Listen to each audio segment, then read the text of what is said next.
त्या गावाला जात असतो. आणि काल दुपारी 2:30-3 वाजता बकरी कातरत असताना रिझल्ट आल्यानंतर रिझल्ट पाहून खूपच भारी वाटलं, की म्हणजे धनगराचा मुलगा पण इतक्या उंचावरची शिखरं गाठू शकतो. प्रयत्न, जिद्द, चिकाटी वगैरे असेल तर आपण प्रयत्नांना गवसणी घालू शकतो. हे एक खूप भारी वाटलं आणि त्यातून खूपच जास्त आनंद झाला आणि खूप भारी वाटलं, की चांगला रँक मिळाला, 551 रँक मिळाला देशातून. खूप भारी वाटतंय की हे यश प्राप्त केल्यानंतर. साहेब आता तुम्हाला पहिल्यापासून शिक्षण आता कसं सुरुवात झाली होती तुमची आणि शिक्षणाबरोबर तुम्ही प्रत्येक गावागावामध्ये बकरी घेऊन जाता तर अभ्यास करायला तुम्हाला त्रास झाला का म्हणजे त्या टाइमला लाईट नसा शेतामध्ये नसायचे कसं वाटत होतं तुम्हाला? म्हणजे ऍक्च्युली मेंढपाळाचा मुलगा असल्यामुळे थोडा अभ्यास करताना तर थोडा त्रास झालाच, पण जिद्द आणि चिकाटी असल्यामुळं आणि ती एक अभ्यासाबद्दल ओढ असल्यामुळं ते एक सुखकर होत गेला की मार्ग, की अभ्यास आवडत होता. आणि बकरी राखण्याचे जे कष्ट आहे की त्याच्यापेक्षा तर अभ्यास चांगला वाटत होता. सो मग ते that motivated me to go for the study rather than going for the traditional sheep and goat rearing. So that help me और that motivated me to go for the preparation of the UPSC civil services.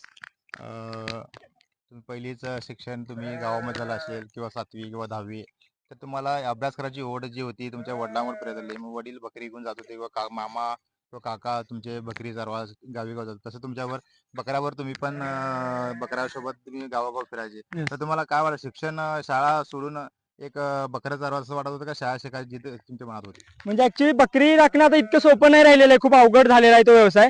आणि गडी मिळत नाहीत आणि चारा शेतकरी पण शेताच्या बांधाला येऊ देत नाही, त्यामुळे मेंढपाळ हा ॲज अ व्यवसाय करणं खूप डिफिकल्ट झालेला आहे. त्याच्यापेक्षा एक शिक्षण किंवा चांगली नोकरी मिळवून स्थैर्य मिळवणं लाईफमध्ये खूप आहे, इम्पॉर्टंट आहे ते वाटत होतं. आणि एक बेटर जॉब सिक्युरिटी प्रोव्हाइड करत होती UPSC सिव्हिल सर्व्हिस, बेटर पे कंडिशन होतं. त्याच्या आधारे मी आई वडिलांची किंवा भाऊ आणि ते सगळ्यांची काळजी घेऊ शकत होतो. सो एक जे काय ते म्हणतो की इनस्टेबिलिटी जी होती की जे शेपर्डिंग मध्ये आहे, त्याच्यापेक्षा मी स्टॅबिलिटी प्रेफर केली जी UPSC मला प्रोव्हाइड करत होती. सो मग ते एक हेल्पफुल होते की अभ्यास केल्यानंतर आपण आपल्या कुटुंबांचा आपण परिस्थिती बदलू शकतो. ती एक जिद्द आणि ती एक बोचट होती गोष्ट ती सतत. सो ती मला हेल्प केली की अभ्यास करून तू चांगलं यश मिळवू शकतोस.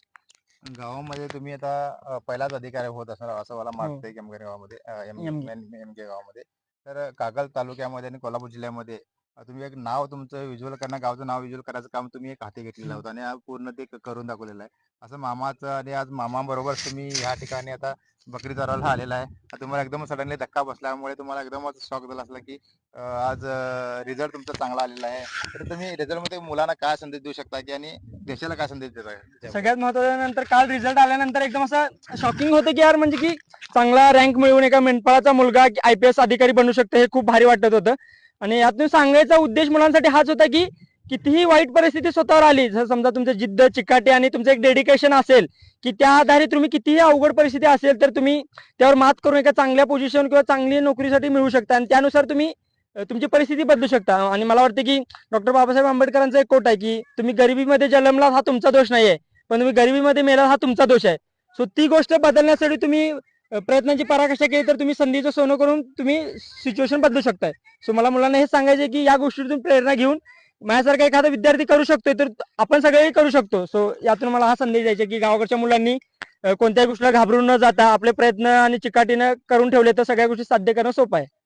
तर आज तुमचा आज एवढा खुशीचा दिवस आहे की आम्हाला खुशी वाटते की तुम्हाला आज तुमची इंटरव्ह्यू घ्यायला की एक धनगरचा मुलगा एक सक्सेसफुलच्या रेसवर चढलेला आहे पायऱ्या चढलेला आहे तर तुम्हाला काय वाटतंय की एक गावाच्या मुलं किंवा गावाच्या लोकांना तुमचा सत्कार आता करण्यात येतील असं वाटतंय तर कोल्हापूर जिल्ह्याचं नाव तुम्ही उज्ज्वल केलेलं आहे आणि धनगर समाजामध्ये तुमचं नाव आता झालेलंच आहे परत तुम्ही